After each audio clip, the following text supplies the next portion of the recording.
दुखी हूं। अब जब दुख बार बार होता है, जब अपेक्षाएं टूटती हैं, तो तुम धीरे धीरे अपनी एक नई पहचान बना लेते हो। मैं वो हूं जिसे कभी सच्चा प्रेम नहीं मिला। मैं असफल हूं। मैं ही हमेशा गलत लोगों को चुनता हूं। अब तुम दुख को जीते नहीं, तुम वो दुख बन जाते हो। शंकराचार्य कहते हैं, यह जीव केवल चित्त की लीला है। तुम्हारी जो भी पहचान है वो चित्त की अस्थाई कहानी है, लेकिन तुम उसे सच मान लेते हो। अब हर नया अनुभव उस पुराने लेंस से देखा जाता है। हर प्रेम, हर अवसर डर के साथ जिया जाता है। अब तुम वो नहीं हो जो आज हो, तुम वो हो जो कल के दुख ने बना दिया। और सबसे बड़ी बात, अब तुम उस दुख से छुटकारा नहीं चाहते।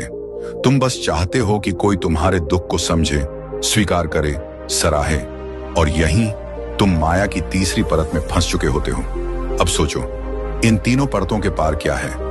एक जगह, एक मौन, एक शांति जो कभी नहीं बदली। वही तुम्हारा सत्य है, वही आत्मा है, वही वह मौन है जिसे ऋषि मुनियों ने आत्म साक्षात्कार कहा। लेकिन अभी तुम शुरुआत में हो, आगे की परतें और भी सूक्ष्म हैं, और वहीं से शुरू होगी तुम्हारी अगली यात्रा। तुमने देखा सुख की तलाश कैसे तुम्हें छलती है।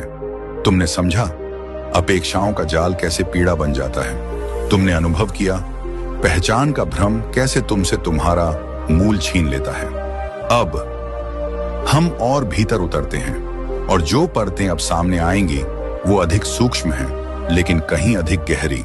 अब माया तुम्हारे मन में नहीं, तुम्हारे ध्यान में प्रवेश कर जाती है। मन, वो सबसे पुराना साथी जो कभी तुम्हारा सेवक था, अब तुम्हारा स्वामी बन चुका है। वो जो तुम्हारे भीतर उठती हर ध्वनि को पकड़ लेता है, उसे सोच बना देता है, और फिर तुमसे कहता है, यही तुम हो। भगवत गीता में अर्जुन जब कहता है मन बहुत चंचल है, अस्थिर है, तो श्री कृष्ण मुस्कुराते हैं। वो उत्तर देते हैं, अभ्यास और वैराग्य से ये वश में आता है। लेकिन ध्यान दो, जब तक तुम अपने मन की बातों को स्वीकार करते हो, मैं दुखी हूं, मैं टूटा हुआ हूं, मुझे डर लगता है, तब तक तुम मन की दासता में हो। अब देखो माया की चाल। तुम्हारे अंदर कोई भावना उठती है, जैसे डर। वो भाव विचार बनता है, विचार कहानी बनता है, और कहानी तुम्हारी पहचान बन जाती है। और यही है चौथी परत, मन की स्वचालित व्याख्या। अब तुम हर अनुभव को उसी लेंस से देखते हो। तुम प्रेम नहीं करते, वैलिडेशन मांगते हो। तुम सफलता नहीं चाहते, कंपैरिजन से राहत चाहते हो। हर निर्णय, हर प्रतिक्रिया पुरानी पीड़ा की परछाई बन जाती है।